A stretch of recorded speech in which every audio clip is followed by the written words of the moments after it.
Kemasina TV Bamananga kunnafoni wagatiw sera.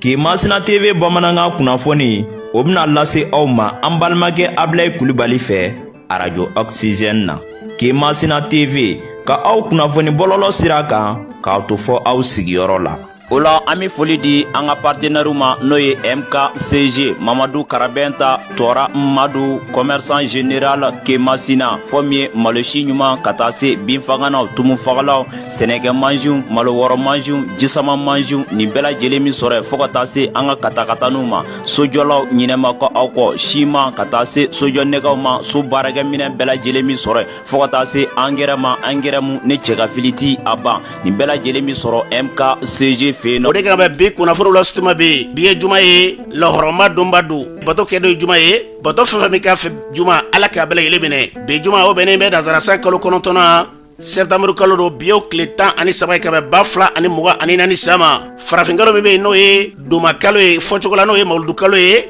kisi nɛma bɛ an kuntigi kan ale bangena kalo min kɔnɔ na bi o tile 9 ye coyi jate la san kalo sabanan do yira san 1446 san dugaw de bɛ kɛ ala ka ɲɛ k'a d'an ma bakuruba fɔla bi kunnafoniw filɛ ka wulada k'a fɔ an ka jamana kɔnɔ na Pemi Mali olu ye mobili ba dɔw n'i y'a sɔrɔ k'o di Bamakɔ mairie ma sango Bamakɔ dugu kɔnɔ n'a bɛ se ka diya cogo min na kunnafoni ye ɲɛfɔli k'o la an ka jamana lakanabaw k'u ye wulikajɔ dɔw kɔni nin waati laban ninnu kɔnɔ na u bɛ k'olu sigi sen kan Masina marabolo kɔnɔ na yɔrɔ dɔw la kunnafoni ye ɲɛfɔli k'o la Mali ni Niger ni Burkina jamana olu ka fara ɲɔgɔn kan n'o ye AES ye k'o sɔrɔ wulikajɔw bɛ se ka kɛ cogo jumɛn na ni ka sɔrɔ waati yɛlɛma o kɔlɔlɔw ka se ka fu siri olu kunbɛ cogo minnu na o baaraw sigira sen kan kunnafoni ye ɲɛfɔli k'o la fiɲɛ sanuma n'o bɛ wele ko oxygène n'o ye ka se ka denmisɛnninw ni bana y'u sɔrɔ u bɛ se ka fiɲɛ sama cogo min na o mugan ɲɔgɔn dara ka di k'o kɛ dɛmɛ ɲɔgɔn ye ka ɲɛsin bana yɛrɛ bɛ se ka kunbɛ cogo jumɛn la kunnafoni ye ɲɛfɔli k'o la ninnu de bɛna kɛ kunnafoni kumaba ye bi k'a fara kunnafoni wɛrɛ bɛna fara lasebɔlɔkɛ na denkɛ Abilaye Kulibali ala k'a ɲɛ k'a d'an ma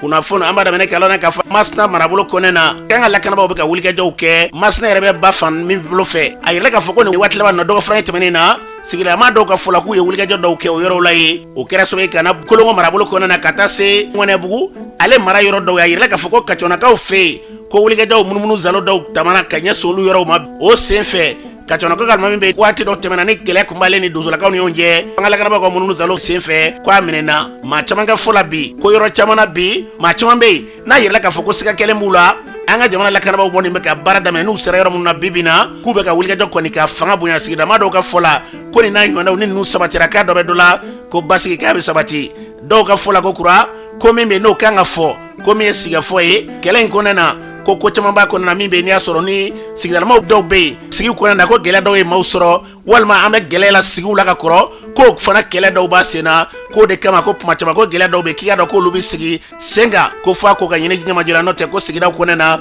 ko gɛlɛya minnu bɛ yen a fanba ye sigida kɔnɔna na dɔw ka wulikajɔ in nka o n'a tabali kɔnɔ ko dɔw ye maaw ye u bɛ jɛ ni dugukɔnɔmaw ye cogo min na u bɛ jɛ ni kungokɔnɔmaw ye ten dɔw ka fɔ la fana gɛlɛya bɛ ka ta ka ɲɛsin dɔw ma k'a fɔ dɔw ma k'olu ye walajugu kɛbaaw ye k'a sɔrɔ k'u fana tɛ walajugu kɛbaaw ye ko gɛlɛya b'o la nin bɛɛ lajɛlen bɛ fɔ fɛn min fɛ sigiyafaw k'olu sigi sen kan ka kow jateminɛ maa caman ka fɔ la k'olu de ka bila sen kan an bɛ dugawu kɛ jamana in kolosuma yarabi ala k'a sabati n'an bɔra ye janabukaw fɛ ko wulikajɔ kɛra an ka lakanabaw ye olu ka minnu zalo kɔnɔna na dɔ ka fara tɛmɛ k'u taara ye o sen fɛ sigidalama dɔw ka fɔ la k'u ye tɛgɛ da maa dɔw ka ye ko siga foyi kelen t'a la k'olu yɛrɛ b'a dɔn ko maaw de kun domlɛ olu ni kungokɔnɔmaw ni ɲɔgɔn cɛ ka gɛlɛya ta ka ɲɛsin ma ko ni ala sɔnna ma lakanabaw bɛ ka wulikajɔ minnu kɛ bibi na ko nu ni sigidalama dɔw dira k'u bolo fara ɲɔgɔn kan k'a dɔ bɛ dɔ la ko basigi k'a bɛ sabati an bɛ dugawu kɛ jamana in kolosuma a bɛ wɔ kɔrɔ ni tile basi lafiya ala k'a sabati n'an bɔra ye an b'a lɔn k'a fɔ min ye Pemi Mali ye dɛmɛɲɔgɔnya dɔw olu ka sanyɛlɛma sen fɛ u ye dɛmɛɲɔgɔnya dɔw kɛ n'o ye mobili 3 ye k'o ta ka di Bamakɔ mairie ma jɛya yɛrɛ bɛ se ka sabati cogo min na ko miliyɔn 60 n'a kun fɛ o de donna nin musaka la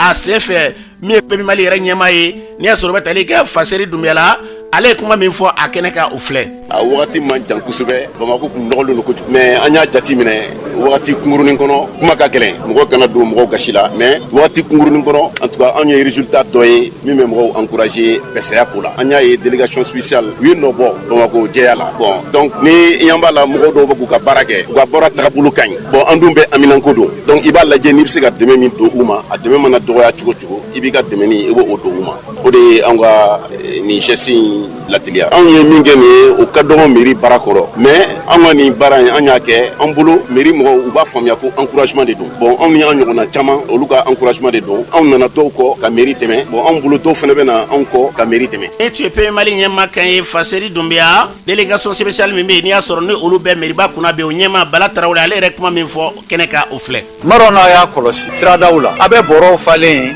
ɲama n'a bilabilalen bɛ ka taa o bɔrɔ minnu bɛ yen a kan ka taa don o don tuma dɔw bɔrɔ 3 bɔrɔ 2 yɔrɔ dɔw la mobiliba ka wuli a kama a ka gɛlɛn mais ninnu minnu filɛ mobili mankanninw don ninnu de bɛ n'o baara daminɛ k'a cɛ fan bɛɛ u b'a bolo 2 bɛɛ la n'u y'a cɛ u bɛ taa dépôt de transit o min filɛ o mobili caman tun t'u bolo o ɲɔgɔnna tun DSIba kuntigi yɛrɛ ko ma ko a b'olu nafa hali u ka mɔgɔw tali la fɔlɔ mobili kelen tun bɛ taa dɔw bila ka segin ka taa dɔ wɛrɛ bila o bɔra la u bɛ se ka nin mobili ninnu ta donc mobili ninnu nar'u natuma la o yɔrɔ la an tɛ se ka foyi fɔ fo ka barikada kɛ PMI mɔgɔw ye surtout a directeur depuis a ko daminɛra don min a y'i cɛsiri a y'an dɛmɛ a y'an encouragé fo ka na se bi la o yɔrɔ an b'o barikada kɛ PMI Mali ye. Ni tun ye min ye Bala Tarawele ni tun ale kan ye délégation spéciale ɲɛmaaba Bamakɔ mairiba kɔnɛ na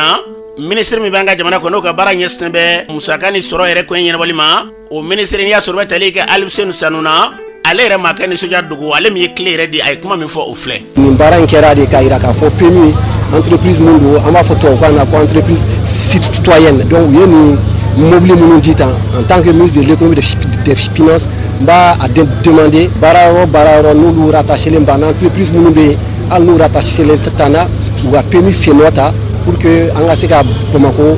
lajɛya ka taa fɛ. An b'a lɔn k'a fɔ nin tun ye musakako ni sɔrɔko ministre Alifuseni Sanu a clé dira ale de ma k'a di ministre min bɛ yen n'o ye Furuba ministre kɛrɛnkɛrɛnnenya jamana yɛrɛ cɛmabɔli ministre ye n'i y'a sɔrɔ bɛ tali kɛ ministre d'État la colonel Abdoulaye Maïga a dira ale ma ale yɛrɛ kuma min fɔ a sen fɛ o filɛ. Ni y'a san 3 ye an kun bɛ kelen don k'i jija vraiment jɛya ko fɛn fila la mais sanba minnu nana o y'a yira k'a fɔ hali bi an ka dɔ fara cɛsiri kan tant que ɲama bɛ yɔrɔw la donc ji tɛ boli ni ji tɛ boli o bɛ dɔ fara kasaraw kan ni camion sama in bɛ dɔ de fara o ka baarakɛminɛnw kan parce que n'i ko ko BCA n'i ko ko jamana ka diya a tɛ taa minɛn ko kɔ an ka décharge finale Numubugu pour que ɲama bɛ se ka bayɛlɛma cogo min na parce que tant que ɲama ma bayɛlɛma a ka gɛlɛn kosɛbɛ k'a fɔ ko an bɛ diya mun ɲini an ka capitale la k'a fɔ an bɛ se k'o sɔrɔ mais n'a sɔrɔ o baaraw bɛɛ bɛ sen na mais pour que Bamakɔ tun bɛ cogo min na fɔlɔ-fɔlɔ bɛɛ miiri bɛ Bamakɔ la fɔlɔ-fɔlɔ min na ma ka se ka o niveau sɔrɔ. Ni tun ye mara ministre kɛrɛnkɛrɛnnenya colonel Abdoulaye Maïga ni tun ale kan ye cléw dili la ka se ka nisɔndiya kumaw fɔ min ye ka dɔn ka fɔ nin ɲɔgɔnnaw ni ninnu cayara an ka jamana kɔnɔ mago bɛ diya minɛ k'a bɛ sabati an bɛ dugawu kɛ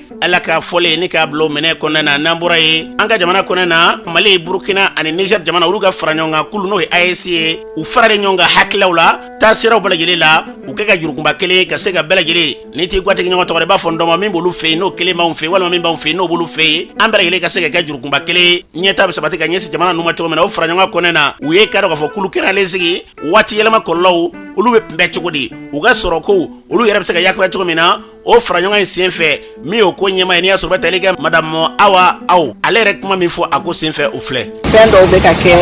minnu tun tɛ deli ka kɛ donc an kan ka cogo ɲɛɲini min b'a to an bɛ se k'olu kunbɛn cogo min na donc bi ɲɔgɔn ye nin ye Mali ka ɲɔgɔn ye de ye parce que anw ye Liptako Gourma an bɛ Burkina ni Mali ni Niger 3 donc a dugu 3 in bɛɛ bɛ k'u ka stratégie nationale kɛ n'o kɛra ka ban tuma min na anw fana bɛ sɔrɔ ka stratégie régionale dɔ kɛ min bɛ dugu 3 in fara ɲɔgɔn kan mais o t'a bali ko jamana bɛɛ b'i ta kɛ jamana bɛɛ bɛ fɛɛrɛ ɲini ka climat in bɛ se ka kunbɛn cogo min na ka se ka sɛgɛn bɔ mɔgɔw kan n'a t'a kɛ k'a ka plan d'action kɛ après mobilisation de ressources wari bɛ ɲini k'a lajɛ yali o plan d'action bɛ se ka bila ba la cogoya min na n'i bɛ nin fɛn fɛn kɛ f'i k'a kɛ ni jamanadenw bɛɛ minnu tɔgɔ bɛ don a la minnu sen b'a la minnu sen t'a la a ɲagati bɛ se ka se mɔgɔ minnu ma donc olu mɔgɔw bɛɛ de dalajɛra salle min kɔnɔ u bɛ n'a fɔ problème ni mun yɛrɛ bɛ yen parce que an bɛ fɛn caman kɛ faut savoir problème ni mun bɛ yen n'i ma bana dɔ i tɛ se k'a fura sɔrɔ donc olu de bɛ n'a fɔ parce que ɲɔgɔn ye wɛrɛw kɛra minnu tɛ nin ye mais u bɛ n'a fɔ sisan nɔ nin de bɛ anw fɛ yen nɔ climat ye nin de kɛ an na a sababu ye nin de nati donc u bɛ jɛ ɲɔgɔn fɛ ka sigi k'a fɔ an bɛ se ka fɛɛrɛ mun sɔrɔ a la k'o kɛlɛ. Ni tun ye madame Awa Aw ni tun ale kan ye a ko sen fɛ minisiriso b'an ka jamana kɔnɔ ka baara ɲɛsinnen bɛ sigida lakana ni jɛya o la sabatili ma waati yɛlɛma kɔlɔlɔw o ministre soka mɔgɔba min tun bɛ kɛnɛ kan n'o ye chef de cabinet ye Modibo Sako ale yɛrɛ kuma min fɔ kɛnɛ kan o filɛ. Population ka se ka lafiya sɔrɔ ka se ka sɛnɛ kɛ ka se ka degi waati yɛlɛma la parce que waati yɛlɛma bɛ na ni déplacement ye donc pour que u kana déplacer fɛɛrɛ min bɛ se ka kɛ u ka sigi yɔrɔ kelen o fɛɛrɛw bɛ baara mun bɛ se ka to dugukolo bɛ lakana o baaraw fana bɛ yira u la k'u bila o sira kan walasa an ka Sahel jamana bɛɛ ka se ka lafiya sɔrɔ ka se ka waati yɛlɛma kun. E tun ye ministre so tɔgɔla kɛnɛ in kan Modibo Sako a fɔra cogo min na fɛn fɛn waati yɛlɛma kɔlɔlɔw ye ka se ka olu kunbɛn an bɛ dugawu kɛ Ala k'u hakilila ni kolo yakubaya n'an bɔra ye yuruguyurugu k'a kɛlɛ fo ka bɔ kɛnɛya sira kan ko yuruguyurugu bɛ kɛ sababu ye ni ka se ka kɛnɛya yɛrɛ bali ka a sen sɔrɔ o kɛra i ka dɔn k'a fɔ faraɲɔgɔn dɔ sababu ye yuruguyurugu yɛrɛ kɛlɛli o don koɲɛ kama faraɲɔgɔn dɔw kɛra kɛnɛya tigilamaw sanko fɛɛrɛ bɛ se ka kɛ ka yuruguyurugu bɔ a hokumu kɔnɔna na cogo min na o kɛra faraɲɔgɔn sababu ye a kɛnɛ kan Dramani Yakuba Jalo ale y'a ko ɲɛmaa ye kuma min fɔ kɛnɛ kan o filɛ. An ka laɲini ye mun ye o ye k'a fɔ jamana kɔnɔ yuruguyurugu kɛlɛli la bɛɛ lajɛlen sen kan ka don a la kɛrɛnkɛrɛnya la minnu ye kɛnɛya tigilamɔgɔw ye ka d'a kan diɲɛ don o don mɔgɔw de bɛ tagama ka se olu ma walasa u ka se k'u ka kɛnɛya sɔrɔ k'u kungow ɲɛnabɔ kɛnɛya i n'a fɔ an ka jamana secteur tɔ bɛɛ kɔnɔna na yuruguyurugu yelen don a kɔnɔ donc olu sen ka don a kɛlɛ la o nafa ka bon kosɛbɛ ka d'a kan n'olu sen donna a kɛlɛ la i b'a ye k'a fɔ kɛnɛya bɛ sabati nɔgɔya la mɔgɔw ma a b'a to fana musaka minnu laɲininen don walasa ka mɔgɔw ka se ka kɛnɛya ka sabati i b'a sɔrɔ o musakaw bɛ don u donda fɛ kɛrɛnkɛrɛnnenya la an b'a fɛ olu sen ka don a la walasa a ka nɔgɔya o nafa ka se jamanaden bɛɛ lajɛlen ma notamment musow ni denmisɛnw parce que a yira k'a fɔ olu fana jamana kɔnɔ olu fana ka gɛlɛya ka bon ka tɛmɛ mɔgɔ tɔw ta kan donc n'olu sera ka kɛnɛya sɔrɔ nɔgɔya la o lafiya bɛ se jamanaden bɛɛ ma an ka laɲini ye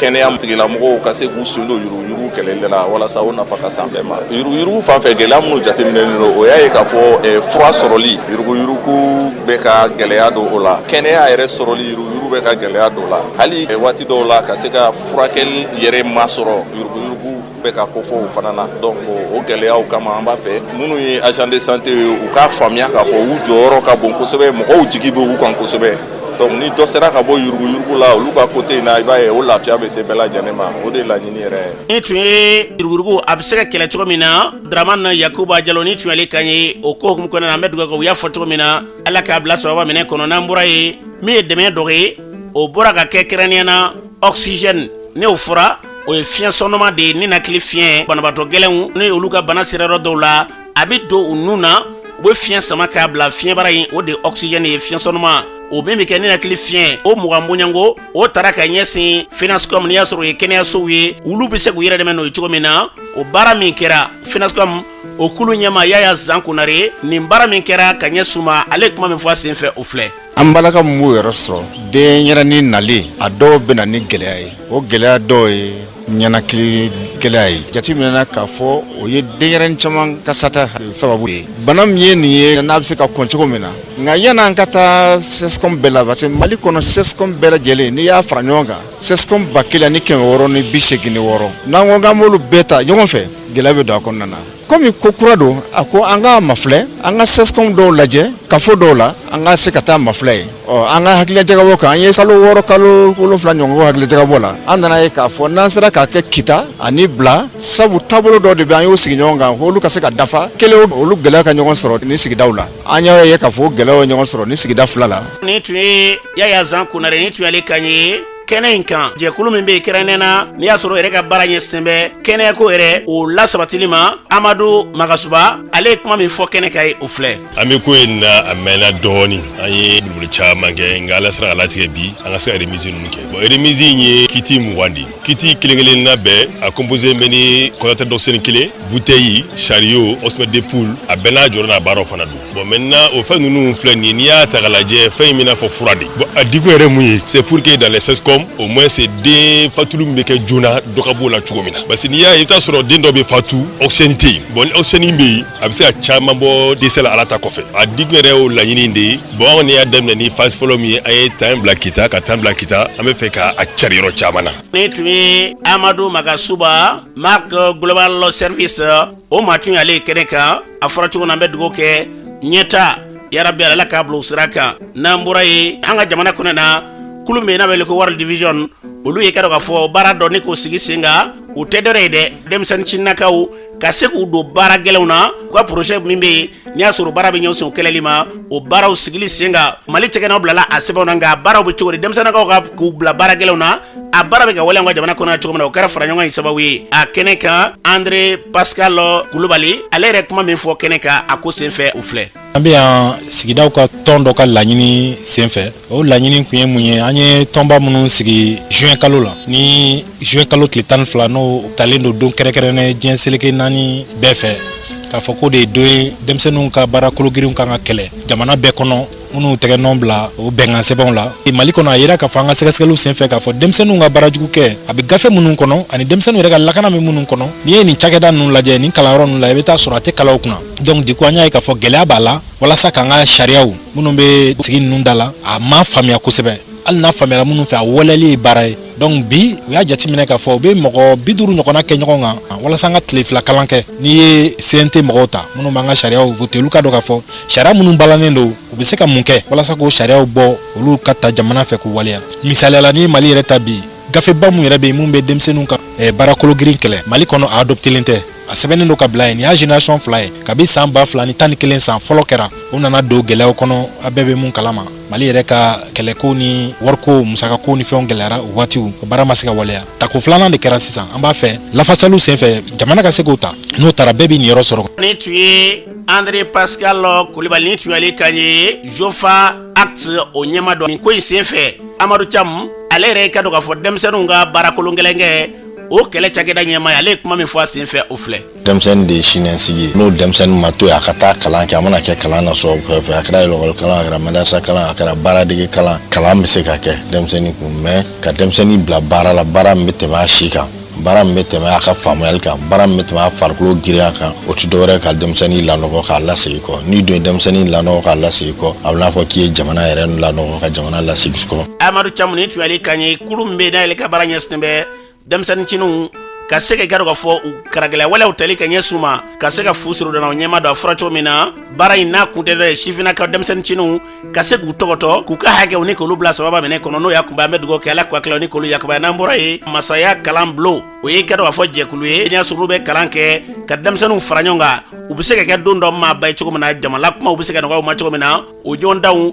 u bɔra k'olu kɛ kalo 2 kalan denmisɛnnin minnu si b'a daminɛ san 7 ka taa san 10 ani dɔɔnin na o baara min kɛra ko ɲɛma n'i y'a sɔrɔ bɛ tali kɛ Fatumata Kamara la ale ye kuma min fɔ baara in don a filɛ. Saya kalanbulon denmisɛnnin kunda programme de formation de don an ye min sigi sen kan denmisɛnninw kama alors projet in kɔnɔna na an bɛ denmisɛnninw kala fɛn caman na mun tɛ k'u kun ekɔliso la i bɛ taa sɔrɔ dɔw bɛ k'u kun ekɔliso la mais a t'u bɔ donc an y'a laɲini ka renforcement de capacité dɔ kɛ o domaine na o domaine dɔ ye jama ɲɛkɔrɔ kuma cɛɲi i bɛ se ka kɛ sini maakɔrɔba ɲuman ye cogoya min na kɛnyɛrɛye baaraw k'o kanu don denmisɛnninw na ka jamana kanu don denmisɛnninw na ka culture ɲɛfɔ denmisɛnninw ye a n'a ɲɔgɔnna caman. Ni tu ye jɛkulu in kɛra fara ɲɔgɔn in ɲɛma Fatumata Kamara maa minnu bɛ n'i y'a sɔrɔ n'olu yɛrɛ ye jɔyɔrɔ in golo fa kɔnɛ na olu dɔ la Maladɔ Ismail Fofana ale yɛrɛ kuma min fɔ u filɛ. Ne y'a yira jamana k'a fɔ ko masaya kalanbulon équipe dɔ de minnu bɛ denmisɛnninw minnu bɛ dɛsɛ ka kuma jama la k'u dege kuma la u kana siran u ka to lɛzi la n'u bɛ kuma la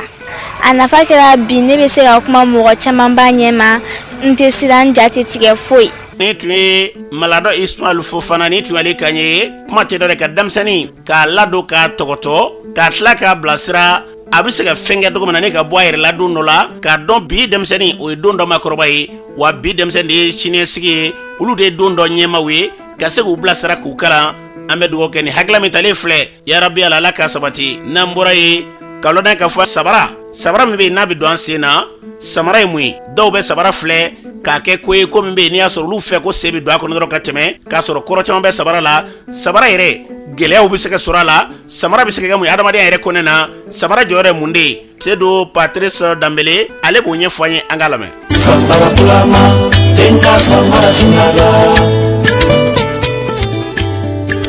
Anw fɛ Bobo la samara kun t'an ka fɛn ba ye mɔgɔ sinankolo de tun bɛ yaala mais ni tun ye samara don ni bɛ tɛmɛ cɛkɔrɔbaw la i b'i sonsoro k'u fo i bɛna don du kɔnɔ maa o maa ka du kɔnɔ i bɛ samara bɔ de dugutigi yɛrɛ kɔni ka so kɔnɔ i tɛ don cogo si la dugutigi ka so kɔnɔ ni samara ye. Samara se tɛ kɛ ka mɔgɔ bugɔ parce que danga de don. O de kama a bɛ fɔ ko samara tɛ bɔ ka mɔgɔ bugɔ parce que i y'a tigi danga de. Hali ni samara m'a sɔrɔ le fait k'i ka samara bɔ a kama gansan anw yɛrɛ fɛ bɔ la k'a fɔ k'e muso bugɔ ni samara ye a bɛ se ka kɛ sababu yɛrɛ boli ka taa so ɲɔgɔn fɛ furu bɛ sa. Ni tun ye Seydou Patrice Dambele Kane ye bɔbɔla ale bɔra ni ka ɲɛfɔ samara hali bi ale kun kan min ye Fatumata ani Aminata olu yɛrɛ musolaka ye samarako la olu ye munya la olu b'o ɲɛfɔ an k'o lamɛn. Sabara kɔni a bɛ don sen na i kɛra senba ye o kɛra sen fitinin o cɛ o muso denmisɛnnin makɔrɔba bɛɛ b'a don ne kɔni b'o dɔn a la. Min y'a tanaw fɛnɛ ye u bɛ tana caman fɔ a la i n'a fɔ ka sabara ferekete yɛlɛma k'a don i n'a fɔ sabara dabirilen fana ani fɛnɛ ka sabara kɛ ka mɔgɔ bon n'a ye u b'a fɔ k'o fɛnɛ man ɲi o kɔni ko k'o b'i fago de ka barika bɔ i ka ko bɛɛ lajɛlen na wa fɛnɛ ka sabara dabiri k'i sigi a kan an mɔgɔw b'a fɔ ko a man ɲi nka tiɲɛ yɛrɛ la ne kɔni t'a kɔrɔ dɔn. Min man ka mɔgɔkɔrɔbaw da mɔgɔninfin sina samara jɛnatigɛ fɛn bɛɛ don yɛrɛ an b'a ye mɔgɔw tɛ sɔn samara ka don so kɔnɔ parce que a bɛ don ɲaman sugu bɛɛ la mɔgɔninfin sina samara kan ka minɛ ka ɲɛ parce que a bɛ se ka ko las'i ma i yɛrɛ se k'i bɔ ko la ni mɔgɔ y'i sɔrɔ n'a tigi b'i kɔ k'i ɲɛɲini ka samara ye an ala m'i bɔ kɔni i bɔ man di dɛ. Ni tun ye Aminata ni Fatumata kan ye Burama Sumano ale ye kokɔrɔw dɔnbaba ye an ka jamana kɔnɔ na ne ko samara yɛrɛ kɔlɔlɔ jumɛn de b'a la samara yɛrɛ ye mun ye an ka lamɛn. Samara dabala ka mɔgɔ sutura fɛn damadɔ bɛ yen nɔ o bɛ samara ko la mɔgɔ k'a b'i kɔ juguya la n'a y'i ka samara sɔrɔ k'i baara n'a ye i bɔ ka gɛlɛ o diɲɛ kɔnɔ a bɛ dɔw kɛ lagaratɔ ye a caman bɛ kɛ fatɔ ye a caman yɛrɛ fɛnɛ bɛ kɛ u b'olu ɲɛɲini k'u bila ka taa diɲɛ fɛ u kana segin abada fo k'u sa o bɛ sɔrɔ samara sigilen fɛ samara tuguni k'a kɛ k'a mɔgɔ bugɔ a bɛ mɔgɔ jaasi sabula samara fɛn jaasilen de ye. Ni tun ye Burama Sumano ni tun ye Ale Kane ye samara kɔrɔba la wa samara tɛ fɛn ye fɛn min don ni ten don n'an bɔra ye anw ka jamana kɔnɔ na n'i ko bozow olu ni kadɔw an b'a lɔn k'a fɔ olu y'a jo gɛlɛmanba don u ni ɲɔgɔn cɛ bozo yɛrɛ mun de don ani u ni kadɔw cɛ jo yɛrɛ nana cogo jumɛn de la min kɛra bozow ka fara ɲɔgɔn kan kulu dɔ bɛ yen o kulu ɲɛma n'i y'a sɔrɔ bɛ tali kɛ Sumala Kalapo baara in mun de nana n'a ye ani bozo yɛrɛ mun ye ale b'o ɲɛfɔ an ka lamɛn. Bozo ye siya de ye i n'a fɔ fila i n'a fɔ bamanan kan b'a la baara b'a la dɔnnen don ni baara min ye o ye mɔni a ka ko caman sirilen don baji de la o de y'a to bozow caman sigiyɔrɔ ye bada ye siya yɛrɛ sun bɛ Mali de la yan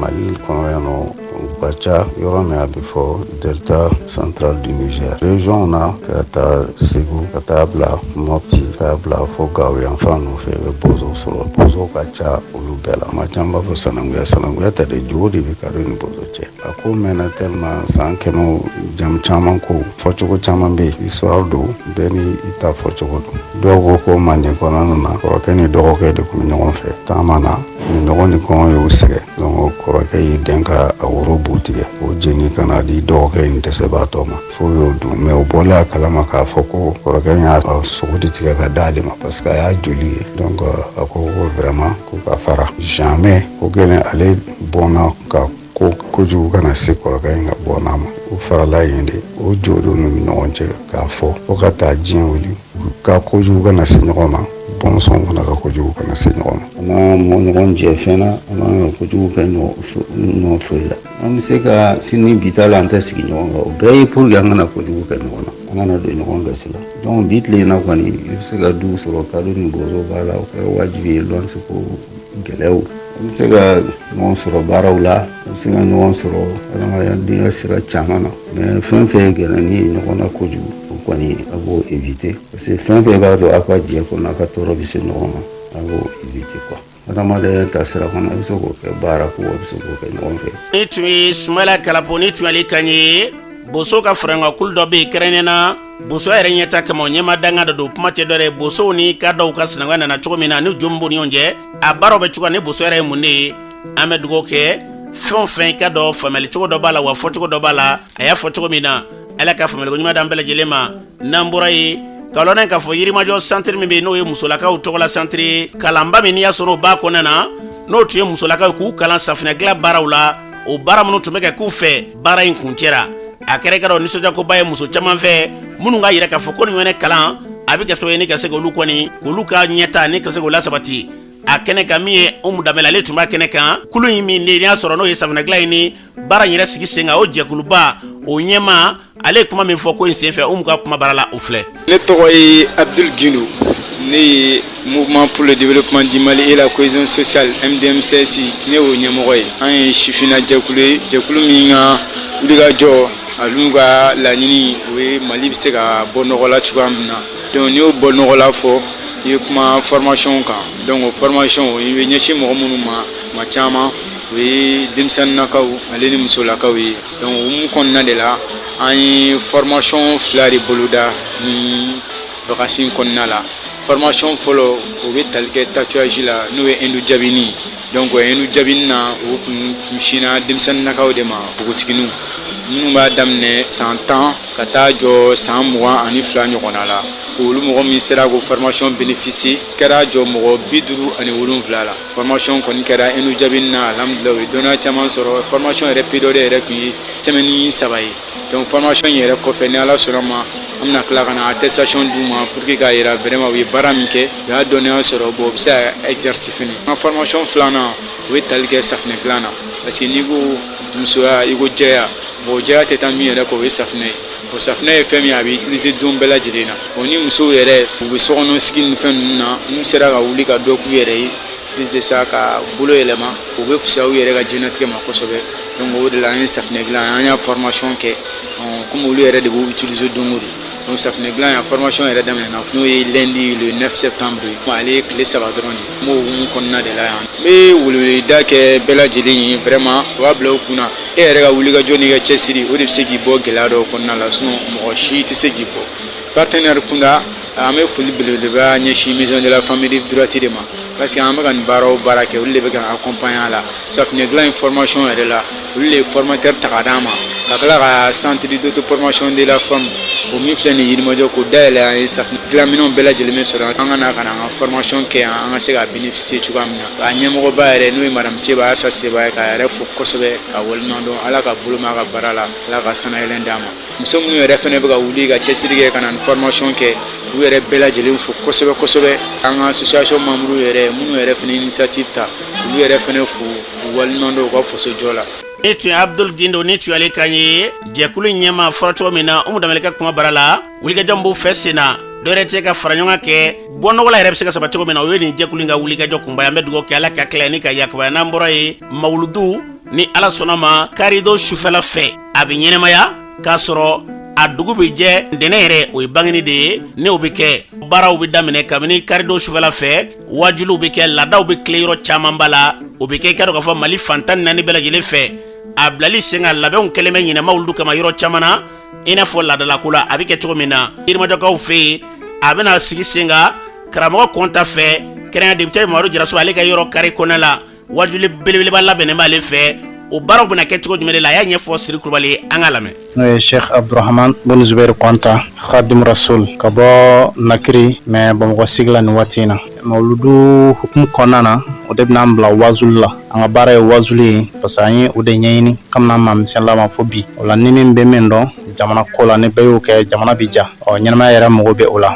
Ala y'a latigɛ anw ka ɲininiw bɛɛ na diinɛ kow ɲɛɲininiw de ma Ala ye fitini min nɔgɔya an ye dɔnni sira fɛ a tiɲɛ fɔ an fana ka wulikajɔ kɛ ka baara kɛ ni o ye Mawuludu kalo jɔra n'o ye Rabiul Awal Ala kɛra bangena kalo min na Magan dugu kɔnɔ an b'o kalo de la mais Ala kɛra bangena ka bɛn kalo in tile 12 ma mais Magan ka jateminɛ na walasa u ka tɔgɔ dɔ da san in na kun bɛ san in wele ko Amul Fil kɔrɔ tɛ dɔwɛrɛ ye samakɛlɛ san kalo in kɔni a jɔlen an fana nisɔndiyalen ni Ala kɛra sɔrɔli Ala kɛra min kɛra sababu ye ka filibandenya gɛn ka bɔ dugukolo kɔ kan ka na ni Ala ɲini sira ani Ala dɔn sira ye ani an yɛrɛ dama ka hinɛ ɲɔgɔn na n'o ye adamadenya hinɛ ɲɔgɔn na ani danfɛn wɛrɛw olu bɛɛ ka se ka hinɛ sɔrɔ anw adamadenw na Ala kɛra min kɛra o bɛ sababu ye o la o sɔrɔla ka bɛn wagati min ma o selen k'anw sɔrɔ yen walasa anw fana k'an ka nisɔndiya yira Ala la o waati kama sa an bɛ fara ɲɔgɔn kan ka silamɛ bɛɛ wele bɛɛ ka se ka na fara an kan an ka nisɔndiya yira Ala la ni Ala kɛra sɔrɔli ye Ala kɛra yɛrɛ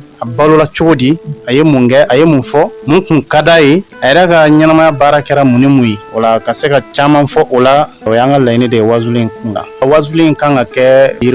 Yirimajɔ dugukɔrɔnin yɛrɛ kɔnɔna don député Mamadu Jarasuba ale ka kare kelen kɔnɔna don ka ɲɛsin kulu ma o la thème min b'an bolo i n'a fɔ jamana ɲɛmaaw ye min di an fana bɛ boli o sira fɛ samedi don an bɔra misiriba la ale imam ka yamaruya kɔnɔ o y'an wele an caman kun be mawludu yɛrɛ tɛmu u y'o di jamana yɛrɛ kɔnɔ parce que Mali jamana diinɛ jamana don silamɛya jamana don o la min be jamana kɔnɔ don min an ka ala kɛra ka kɛwale dɔ ta ka kuma ni o ye o ye tɛmu min di o de ye ko an ka yafa ɲɔgɔn ma. Ni tun ye Abdurahman nɔ kɔntan ni tun y'ale kan ye u bɛna kɛnɛba min sigi dugawu minnu bɛna k'a kɔnɔ na n'o ye anw ka jamana basigi ni lafiya Mali kɔrɔ ani tilebeba ni kaɲaka karamɔgɔ bɛɛ ka kɛ nin kɛ kuma in fɔba ye ka se k'a yira bi jamana in bilama bɛ yɔrɔ min na diinɛ ko kuma ni jamana den fanba n'a bɛ fɔ k'o de bɛ jateminɛ ka taa diinɛ na sango Mamadu diinɛ u ka fɛɛrɛ balalen kɛ ka diinɛ don maaw kunkolo la ka diinɛ ɲɛfɔ maaw ye min bɛ n'i y'a sɔrɔ karagɛlɛ wale kɛba minnu bɛ yen n'olu b'u danbeya ka na diinɛ ma ka yira maaw la k'a fɔ k'u dun tɛ diinɛ maaw ye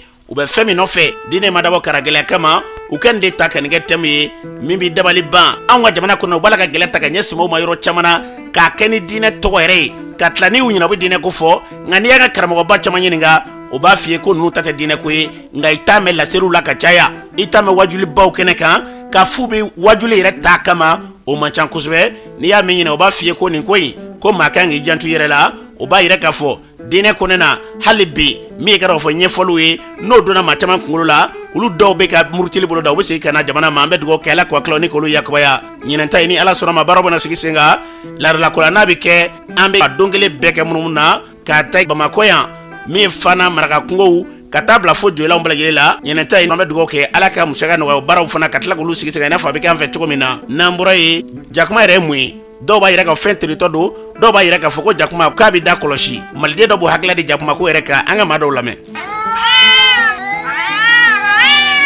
mɔgɔw kan ka sira jakuma ɲɛ mɔgɔ juguw de bɛ don jakuma la Mali la yan ka tiɲɛni kɛ ne kɔrɔla k'a sɔrɔ n y'a mɛn mɔgɔw la n delila k'a action yɛrɛ ye ni jakuma donna den ba ni den cɛ k'i da i den dɔgɔmanin bɛ sen na kana don aw ni ɲɔgɔn cɛ o den tɛ balo bɛɛ b'a dɔn kɔni o tɛ gansan ye o mɔgɔ jugu n'a bɛ fɛ k'i ta a bɛ don jakuma la. ne yɛrɛ kɔni ne bɛ sira jakumaw ɲɛ yɛrɛ de don dɔ su fɛ ne sugunna jakuma la u bɛ ka ne ni n terimuso fila gɛn dugu jɛla ne y'a ɲɛfɔ n ba ye ne ba ye farafinfuraw ɲini ka da an ma an y'an ko n'o ye o tile filanin kɔnɔna la dɔrɔn ban dɔ nana k'an ka yɔrɔ la banni in sera an kan f'u y'an cɛ ka taa an lada dɔgɔtɔrɔso la an b'o la musokɔrɔba furabɔla dɔ nana a ko ko paske ne ye n kun ni farafinfura min ye o de y'a to an sera ka bɔ ko in na ko sinɔn anw ni banbagatɔ anw kun bɛ fara banbagatɔ bɛɛ kan an mɔgɔ naani kun bɛ sa o y'a sɔrɔ jakuma dɔ kun b'an fɛ yen fɛnɛ ne ba y'o jakuma in bila ka taga. jakuma marali silamɛya la fɛn no basi foyi t'a la alakira yɛrɛ hali ni jakuma kun da don ji la kuma se ji t'a la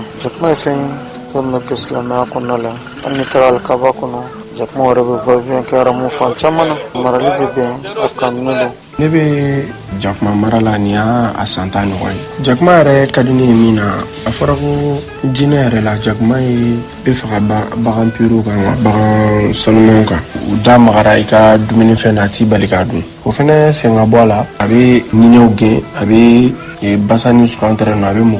mɔgɔw éviter o problème ninnu bɛɛ. jakuma an y'a labɔ k'a mara pour que a ka se ka nɔgɔ sufɛla fɛ na anw bɛ taa so a bɛ ɲinɛ ninnu gɛn k'u ɲaga nɔgɔ kɔ caman b'a fɔ jakuma min ka sugu kɔnɔ o tɛ ɲuman ye dɔw fɛ jakuma ninnu cili b'u bila k'u ka sugu ci an kɔni ka jakuma teri foyi t'a la.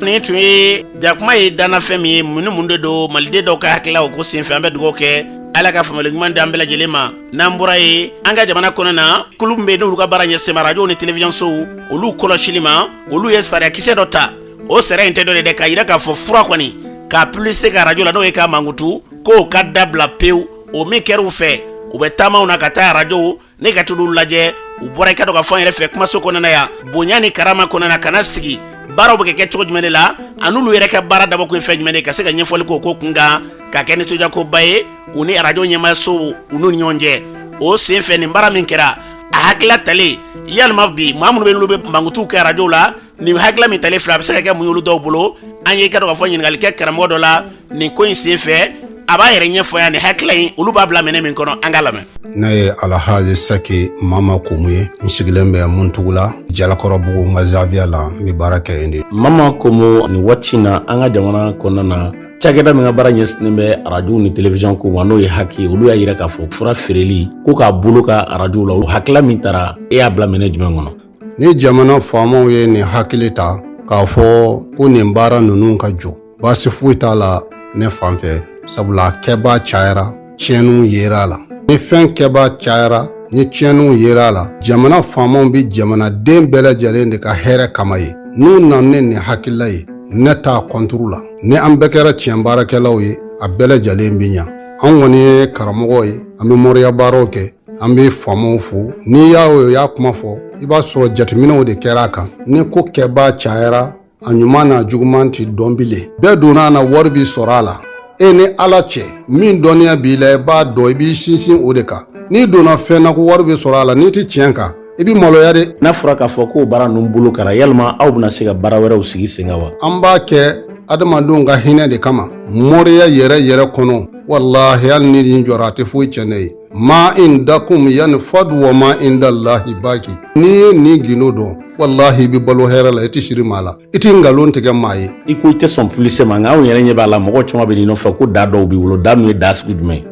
Abulayi o ko ninnu an tɛ olu to yen minnu bi se ma yan olu b'a dɔn minnu donn'an kan o b'a dɔn ne yɛrɛ kɔni bolo an k'an da pan o yɔrɔ in kun an kamana gɔnna famille kana se a la est-ce que dɔnni bi jamana in kɔnɔ bilen wallahi Abulayi danaya min b'i kan maa kan ka se k'i jaabi dɔnni tɛ se ka ban fiyewu ni maa o maa ko i bɛna kɛ k'a fɔ ka dɔnni de ban a bɛ komi i ma da ala ko la an bɛ fɛn fɛn baara ala tɔgɔ de don i fila ka da minnu fɔ a bɛɛ ye ala dugulen tɔgɔ de ye wallahi ne tɛ fɛ k'an da dogo la de dɔnni ye tiɲɛ ye ala k'an kɛ tiɲɛ baarakɛlaw ye dɔrɔn gɛlɛya bɛ mɔgɔw kan kojugu fo mɔgɔw dɔw jigila yɛrɛ tigɛra est-ce que mɔriya bɛ se ka olu tigiw jigila misali min b'u la k'u bɔ a minɛ kɔnɔ wa a bɛ fɔ ala de ma ya samadu wallahi n'i ye jigi sɛmɛ ala la ala b'i jigi tu maanifin ka gɛlɛya in kuma dɔ la n'i ma se ka sababu ma o de b'i sɛgɛn n'o tɛ n'i ye maanifin ka ko ɲɛɲini k'a ka sababu ɲini ka ala togo gosa ye min n'a dolo b'i ta i b'o kɛ a bɛ kɛ de mɔriya siga foyi t'a la i yɛrɛ ka fɔ ni maa dɔw kamana gɔnnen bilasira an y'a ye i tɛ ka sɔn olu ma an ka karamɔgɔ n'i sera k'a yira n'a ka fɔ olu mɔgɔ dɔw bɛ yen minnu bɛ yen n'u jigila misɛra hali ni tɔgɔ fɔliw ma k'a la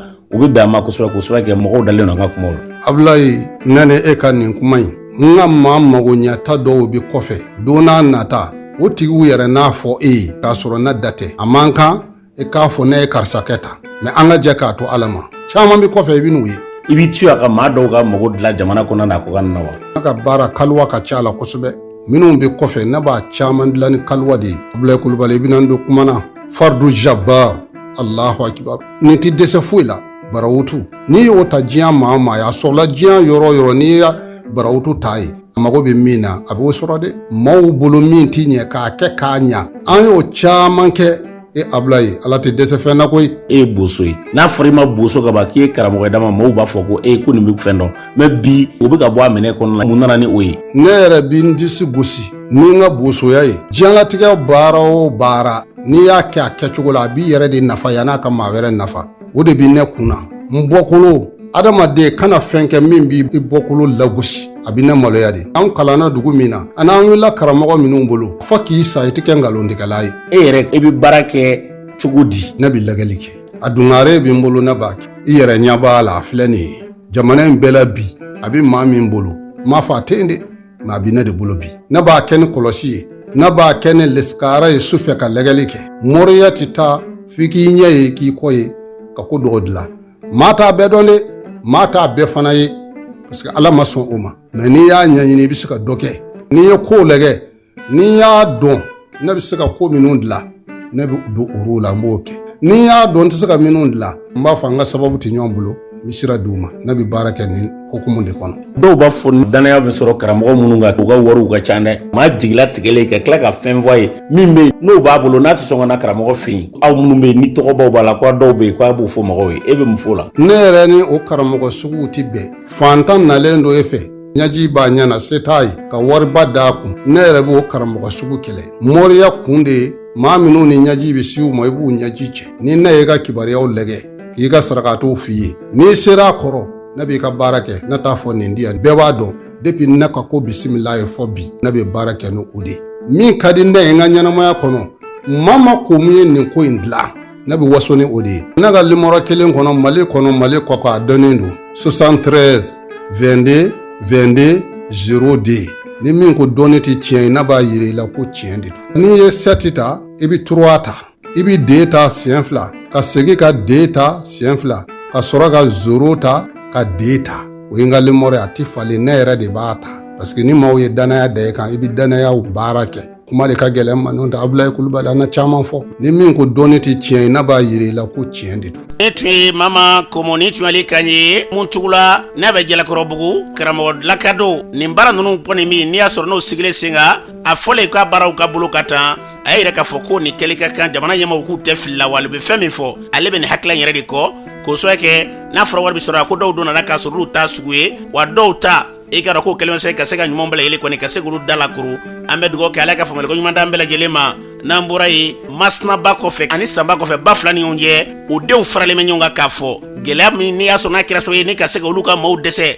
ka sɛnɛw kɛ k'u wola wuli ka bɔ yɔrɔ caman na ka se ka gɛlɛya ta ka ɲɛsin maaw ni tɔɔrɔ la baganw cɛra o tuma mun de kɛra u kan ka fara ɲɔgɔn kɛ hali bi ka laɲini kɛ jamana fɛ ni ala sɔnna ma sini Santirawa Keyita la u bɛna ɲɔgɔn ye ba fila denw ni ɲɔgɔn cɛ a mara bɛɛ lajɛlen la maire caman de ka taa se u ka marabolo ɲɛmaaw camanba minnu bɔra ka bɔ mara ninnu kɔnɔ na u bɛna ɲɔgɔn sɔrɔ Bamakɔ ka se ka lajɛrew kɛ k'a ɲini jamana ɲɛmaaw fɛ u bɛ se ka fɛɛrɛ kɛ cogo min na gɛlɛya min y'u sɔrɔ fu bɛ se ka siri gɛlɛya in dan na cogo min na o ye lajɛrɛ in kunba bɛɛ de ni ala sɔnna ma sini a baaraw bɛna sigi sen kan Santirawa Keyita la sɔgɔmanɛgɛ kaɲɛ 9 waatiw la baaraw bɛ daminɛ k'u bɛ ba kɔfɛ den bɛɛ lajɛlen sanba kɔfɛ masinaba kɔfɛ ba fila ni ɲɔgɔn cɛ dama bɛɛ lajɛlen faralen bɛ ɲɔgɔn kan k'u kɔnɔna na ani minnu bɛ yan ka se ka taa u ka gɛlɛya ka se ka taa ka gafe k'a ɲɛfɔ jamana ɲɛmaaw ye k'a ɲini u fɛ u ka dɛmɛɲɔgɔnw kɛ ɲinɛ ŋɔni tɛmɛna ka ban nka balow bɛna kɛ cogo di n'u bɛna mun de kɛ san nata in kɔnɔna na o ye fara ɲɔgɔn ye sɔrɔ an bɛ dugawu kɛ ala ka hakilila ni ka yakubaya n'an bɔra yen an bɛ taa jamana kɔkan na Mohamed Sabake mun b'e bolo bi karamɔgɔ Abulayi Kulubali y'a fɔ cogo min na an bɛ taa an ka jamana kɔ kan bi sɔgɔmada in na an bɛ taa Espagne a yira la k'a fɔ min ye Espagne ale fangabulon ɲɛmaa n'o ye premier ministre ko ale tun bɛ tile fila taama na farafinna tilebinyanfan jamana kɔnɔna la Senegalikaw fɛ a yira la k'a fɔ ko a nakun tɛ dɔwɛrɛ ye dɛ min ye ni cɛba ye n'ale yɛrɛ tɔgɔ ko Pedro Sanchez ko min kɔni ye a ye tunkarankew ye fɔcogo wɛrɛ la sifinnaka minnu n'olu kɔni bɛ taa kɔgɔji sanfɛla la ni ka taa Europe ale jamana kɔnɔna la k'i b'a ye k'a fɔ ko nin waati laban in na ko gɛlɛyabaw de b'a la o tuma ko a ka munumunu salo kun tɛ dɔwɛrɛ ye dɛ walasa o baaraw bɛ se ka bolo kan cogo min na n'an bɔra yen Guinée Bissau kaw fɛ yen pankurun dɔ ale kɔni nana ale jiginna Guinée Bissau ale pankundigi kɛnɛ ka sɛbɛntankaro tile 8 san 2024 kunnafoni y'a yira k'a fɔ ko min kɔni pankurun ye sa waati min na jiginna ko wulikajɔw kɔni kɛra mais lakanaba minnu n'olu tun bɛ pankundigi kɛnɛ ka ye ka se ka a yalaroli kɛ kosɛbɛ yira la k'a fɔ min kɔni ye Colombie ale jamanaden 2 ka fara Brésil jamanaden 1 ani Équatorial jamanaden 1 Mexique ale jamanaden 1 tuma la kunnafoni ka fɔla ko min kɔni ye ɲɛnaminimafɛn kɔni camanba de ye ko o kɔni sɔrɔla nin pankurun kɔnɔna la o tuma kɔni waati in na ko tɛgɛ kɔni dara kan ni ka se ka u dɔrɔdɔ ka taa n'u ye bɔgɔ jeninen kan ko wa ko sɛgɛsɛgɛliw bɛ senna